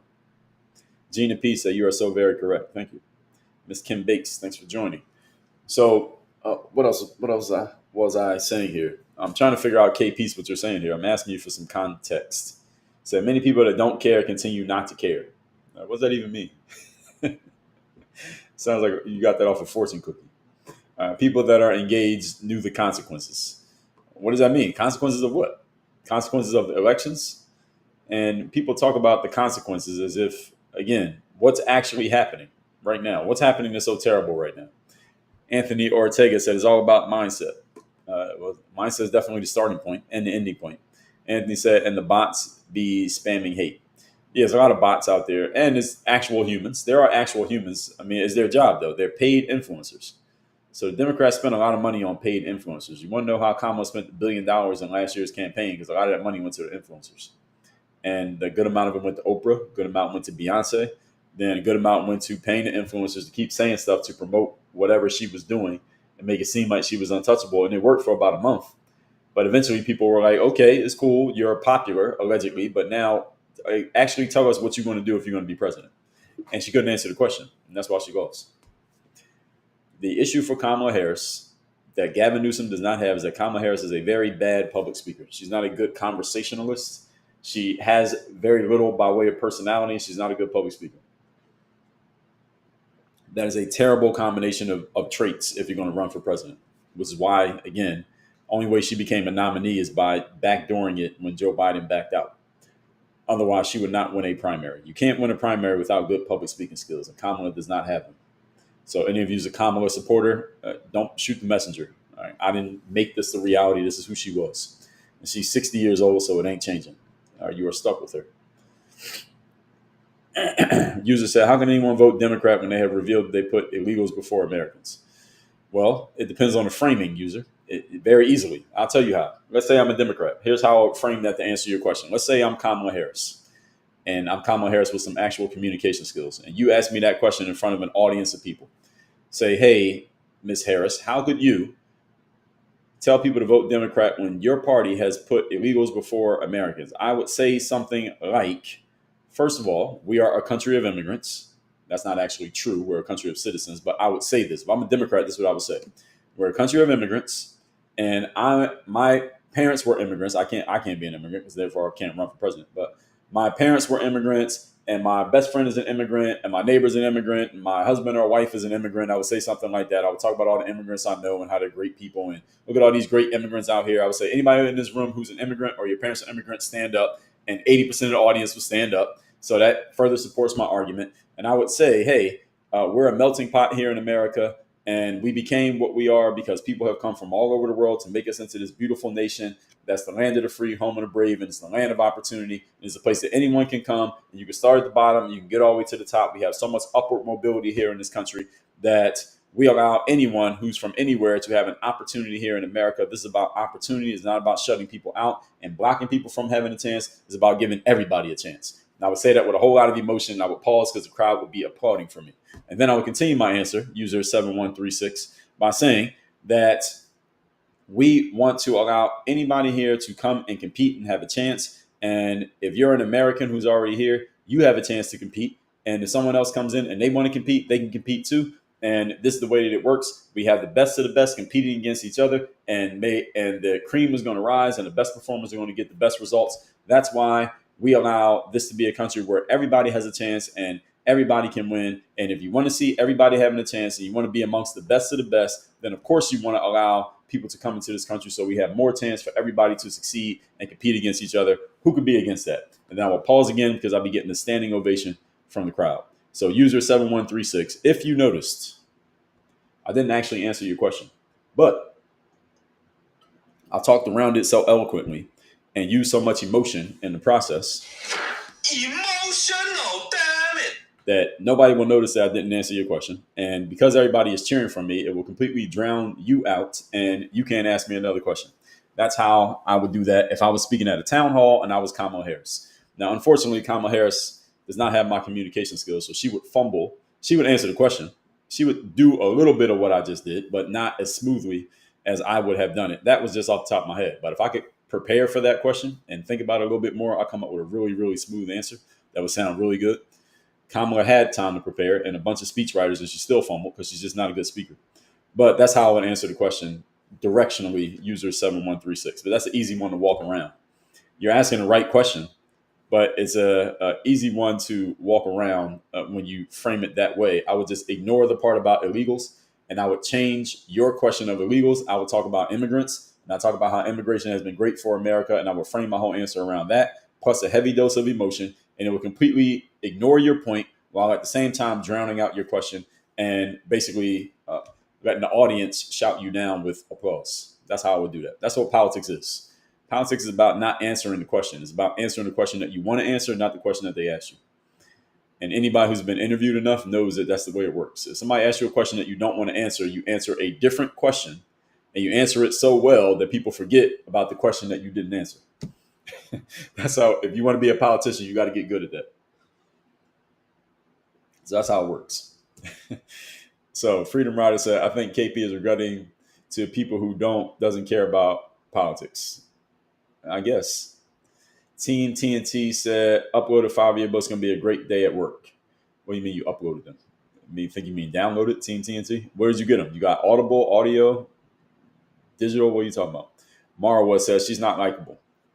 Yes, to many people she's not, because the issue with Kamala Harris is that her personality is just very contrived. She just doesn't seem genuine. That's the issue with Kamala Harris. Even Gavin Newsom, he doesn't seem genuine either, but he's very smooth at being fake. See, that's the thing. A lot of politicians are fake, but they're very smooth at being fake. Gavin Newsom is extremely smooth at being fake. I don't think he's real. I think he's lying most of the time that he's talking, but he's very polished. He's very well spoken, and he's smooth at it. That's why he can win. That's the reason why he's governor of California right now, because he's a very good talker. Kamala Harris is not a good talker. So how she even got as far as she's gotten is interesting to me. I never paid attention to her until she became vice president. But when she became vice president, she got a big spotlight put on her, and that spotlight was a little bit too big for her skill set, and that's why she's gotten exposed over the last 5 years, ever since she became VP. It's very clear she's not a good speaker. So, and the more she talks, the more obvious it becomes. That's the issue with Kamala. That's the Kamala issue. KS Priest said, I enjoy your lives. Very informative and direct. You share your thoughts without being divisive. Well, thank you, KS Priest. Indy Valley Girl, thank you. Karina said, I noticed that she always shifted to abortion when asked basic questions. Well, they teach you that. You're taught in politics that that's what you do, is that they ask you a question that you don't want to answer. You talk about something else, but the key is you have to make it sound like you're answering the question. Kamala is so bad at it. She's so sloppy that it's obvious that she's not answering the question, because she says something that has nothing to do with the question. You got to at least stay close to the question. So if somebody asks me a question, if I'm a Democrat, someone asks me a question about illegal immigrants, I'm going to talk about immigration. I'm going to leave out the illegal part. So I'm going to talk about immigration so it sounds like I'm answering your question, but I'm really not. But I do it so smooth that you don't even notice that I'm doing it. Kamala's not good at that. Gavin Newsom's great at it. So watch Gavin Newsom. If any of you want to see, you got to catch him on a debate stage. But if he runs in 2028, which he will, he's going to get asked a tough question. And watch how he does it. He's going to answer something like the question, but not the actual question. And he's going to make it sound good. Now, he might be lying, but a politician has to be good at making lies sound good. Again, you can't be in politics if you can't make lies sound good. That's the job, basically. Ashley Mack said that was smooth. Thank you. So Katrina said if Newsom's lips are moving, he's lying. But that's the same thing people say about Trump. But good politicians, that's what they do. Barack Obama, Bill Clinton, Joe Biden, when he was cogent, he fit that description. Hillary Clinton, George W. Bush. A good politician has to do this, because you think about it. You're in charge of a country of 300 some million people. You can't tell the truth, because the truth is too harsh for most people to accept. Most people don't want to hear the truth. You tell the truth, you can't win. So you have to lie. This is the reason why I wouldn't be in politics, because you got to tell lies. You got to lie to keep people satisfied. Niccolo Machiavelli said this 500 years ago. People prefer a lie that feels good to a harsh truth. You don't want to tell people the truth. The truth is a blunt instrument. Most people do not want to hear the truth. People say they want to hear the truth until they hear the truth, and then they don't want to hear it anymore. You're going to get in politics, you can't tell the truth. You're trying to persuade 300 million people. Now, if you're trying to persuade 3 people, you can tell the truth, because those 3 people might actually want to hear the truth. But 300 million? No way. Doesn't work. Marquee Man said on her back. Laura Aguilera said spot on. Ms. B said Kamala Harris was calling Biden a racist, and all of a sudden she's the vice president. Yes, that was all for show. When Kamala said that hurt me because what you did about he made the comments about the school busing, right, back in the day. That was all show. When Kamala acted like that was personally harmful to her, that was all bullshit. That was just a show. That was a show so she could win votes. Unfortunately, it didn't work. So then she goes and works for Joe Biden. And I even pointed it out back then. Like, how you going to go work for him when you said he was racist? Because she didn't really think he was racist. That was all just political show. This is all political theater, folks. 95% of the things you hear politicians say is just for the cameras. They're only saying it for the cameras. They're not saying it because they actually believe it. That's another thing you got to do when you're in politics. You got to look like you believe what you're saying when you don't actually believe any of it. Even Who was it? You take people on TV, Rush Limbaugh, Bill O'Reilly, these folks, Rachel Maddow, these people who get on and they say stuff, they don't believe most of the stuff that they say. They exacerbate it and they get hyperbolic and they say these incendiary things and get all excited because that gets the audience excited. And you get the audience excited, they keep watching your show. The more people watch your show, the more ad dollars you get and you make more money. That's the game. They don't actually believe this shit. Rush Limbaugh did not believe a lot of the stuff that he said. He might have believed it directionally, but he wasn't as passionate about it as he seemed on camera. He said that to get y'all excited, because if y'all got excited, guess what you did? You kept watching Rush Limbaugh and he made more money. That's the business. The business of the media is to make people think you believe what you say so that they believe it and they keep watching you because they want to keep watching the show, and you just keep giving them what they want. That's the game. It's like a man who goes to the strip club and you think the stripper actually likes you. She doesn't like you. She pretends to like you because pretending to like you makes you give her more money. All right, that's the game. Politicians are no different than strippers. That's a good analogy right there. Congratulate myself for coming up with that.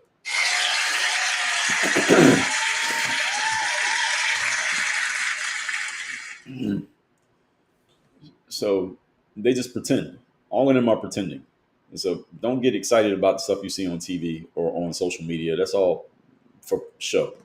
I will use it and I will pretend as if they meant it in order to use it for content, but I know they don't really mean it. All these people are actors. Some of them are just better than others. Kamala Harris is a bad actor. Gavin Newsom is a good actor, for example. Paul Clapp, thanks for the follow. Christy said you did that well. Thank you. Lasagna, thanks for the share. Andrea said, were you always such a good speaker? No. I had to get good at it. I had to develop the ability. So one way was, I'm trying to think when was like a tipping point of it. I don't know if there really was one. Just I like to read a lot. I write a lot. And I told you I was on YouTube for a long time. So I was on YouTube making videos talking about basketball for 10 years. So I was making videos damn near every day, not damn near every day, talking about things, just breaking down and explaining things. And when you get good at breaking down and explaining things, that skill can transfer over to any subject. So I used to break down and explain sports. Then I broke down and explained mindset. Then I broke down and explained business and entrepreneurship. So I can break down and explain communication skills, relationships, politics. I can break down and explain anything. So that skill is a transferable skill. And there's certain skills that are transferable. They work in any space, any topic. Communication itself is a skill, so it can work anywhere. So when you get good at communication, that can take you anywhere in the world. It doesn't matter what job you have, what industry you're in. Communication is a future-proof skill, meaning AI, technology, whatever changes in the world. If you're a good communicator, you'll always have an opportunity because you can get your point across to people. And a lot of people are not good at getting their point across. So when you're good at it, you become valuable because you're not easily replaced. That's the way I would explain it, Andrea. Thank you for the question. Karina said a 60-minute Kamala interview that confirmed what we already knew. Yeah, Kamala is not made for 60-minute interviews. That's the issue. And that's the reason why she's in trouble, because in this world, the world that we're in now, you have to do it because now you got podcasters. Look at all the podcasts Trump did. He did Theo Vaughn. How long was that interview? A couple hours. He did, what's the other guy's name? Andrew Schultz, which was like 3 hours. He did Joe Rogan. That was another 3 hours. And he did all of them expertly because that's how he normally is. Like Donald Trump, you could sit and have a 3-hour conversation without a camera. That's how he really is. Kamala, you couldn't do it because Kamala ain't got nothing. Kamala runs out of material after about 20 minutes. That's the problem. She can't win an election in this world the way things are. Gavin Newsom, he has a podcast. He goes on podcasts. He lets people ask whatever question they want, even if they ask him hard questions that are designed to put him on the spot. Because he has so much experience answering those questions, he can handle anything you ask him. Kamala Harris can't do it. Even Joe Rogan said that when they reached out to Kamala about being on the show, they told him that we want you to come to us. Kamala's not going to come to Austin. We want you to come to us. Joe Rogan said no. They said we only want to do 45 minutes. Joe Rogan said no. And they said we want the ability to edit the video before it comes out. Joe Rogan said no. That's the reason why Kamala didn't do Joe Rogan. Then Trump did Joe Rogan 3 hours in Austin, sitting in the same seat as everybody else, and you saw how he did. this is Kamala's issue because podcasts ain't going away. Are they going to disappear in 2028? So how's she going to win? The same podcast still going to be there in 2028. What's she going to do? Gavin Newsom's going to do all of the podcasts. AOC will probably do all of the podcasts, maybe most of them. She'll do more than Kamala would. I'll be interested to hear AOC on Joe Rogan. That'd be interesting. Even Gavin Newsom, because Joe Rogan doesn't seem to like Gavin Newsom. But Gavin Newsom got his own podcast. He will talk for 2 hours if he wants to. Kamala, I don't even think would voluntarily talk for 2 hours. That's her problem. So any of you as a Kamala supporter, these issues need to be addressed. They're not going away. And she has to solve these problems. Daphne said, I'll answer a couple more questions, then we'll wrap this up, folks. Daphne said, Americans just want to be entertained. Yes, they do, but entertainment has a shelf life. Now, if you're running for president, eventually people are going to get serious. Like, okay, what exactly are you going to do? That's what happened with Kamala. Because if it was just entertainment, she would have won last year. But eventually people said, okay, we got the vibes. We get that, Kamala. Okay, it's been 30 days. We got the vibes part. Now tell us your actual plan. What are you actually going to do? And Kamala's answers were not sufficient. And that's when everything started to fall apart. Erica said Westmore is really good at it. I would bet that he is. He's the governor of Maryland, right? I haven't really heard him talk that much. Cliff said, we did it, Joe. Yeah, I remember that. I remember that video. Karina said, I love that analogy. Yeah, it's real. Clint Rowe, 33, thanks for the follow. Indiana Homegirl said, Rush Limbaugh is one of the few authentic speakers around. That's why he was so successful. Yes, I believe he believed what he said, but he would get hyperbolic in order for the TV cameras. You have to be hyperbolic for TV. Any of you's ever done TV, like broadcast TV, they tell you that your energy has to be like 10 times higher than your normal energy when you're on camera. Because otherwise it comes off as if you're very low energy. So you have to come off as very high energy in order to sound normal. To sound normal, you have to be like 10 levels higher than your normal level of energy. That's what I've heard people say, people who do TV all the time. Lasagna, good morning. And just said, it takes a lot of energy. Yes, exactly. Like I just said. Christy says, that page still up on YouTube. Of course it is. All my basketball videos are still on YouTube to this day. I got like 15,000 videos on YouTube between multiple channels. I put I got more basketball content than I got anything else on YouTube still to this day. I probably have to do another, I don't know. These live streams are helping me catch up because these are like 2 hours, but I'll probably have to do another 10 years of these to catch up to all the basketball content I have online. And I haven't put out anything basketball in 10 years. Karina says she declined all live interviews. She needed scripts and edits. Yes, that is true. Straight Talk with Mr. B. Thanks for the follow. EA said Joe Rogan is regretting it now that he knows that Trump is hiding the Epstein files. Yeah, I've heard Joe say that. Maybe. EA said they won't swear in a congresswoman and every Democrat is voting to release it. Yeah, we'll see if there is any file. The issue with the whole release the files thing is what files? The files they release may be so heavily redacted and may not be nothing in it. That's the whole issue, is that people are making all this issue about it, but the government doesn't have to release anything they don't want to release. Congress is not going to make it come out. They're acting like they're going to make it come out, but they're really not. Miss B says she has to have her glass of wine, mix a little something else. Yeah, that doesn't help her, though. That's the problem. You just said Kamala's on a book tour. Yeah, she is. The thing is, her book tour is all friendly to her, so she only gets asked questions that are easy for her to handle. She doesn't get asked any hard questions. If you're going to run for president, you're going to get asked tough questions by people who are not friendly. What is she going to do then? Donald Trump can handle those people. Gavin Newsom can handle those people. Obama can handle them. Biden can handle them. Clinton can handle them. George W. can handle them. Kamala cannot. That's why she can't win. And again, podcasting has made this harder because podcasters don't operate by any journalistic standards like people on CNN and MSNBC. Podcasters ask you whatever they want, whenever they want, however they want. They don't have to operate by any rules of decorum. What is Kamala going to do in front of Andrew Schultz? What's Kamala going to do in front of Joe Rogan?